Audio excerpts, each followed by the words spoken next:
জাতীয় পার্টি এবং আওয়ামী লীগ নেতৃত্বাধীন ১৪ দলীয় জোটের শরিক দলগুলো নেতাদের মনোনয়ন বাতিলের দাবিতে নির্বাচন কমিশনের অভিমুখে জুলাই ঐক্যের মিছিল আটকে দিয়েছে পুলিশ।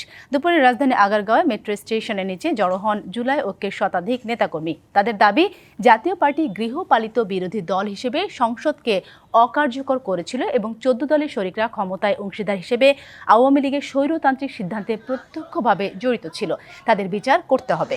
আগারগাঁও থেকে জুলাই ঐক্য মিছিল নিয়ে নির্বাচন কমিশন অভিমুখে গেলে নির্বাচন ভবনে একটু দূরে ব্যারিকেড দেয় পুলিশ।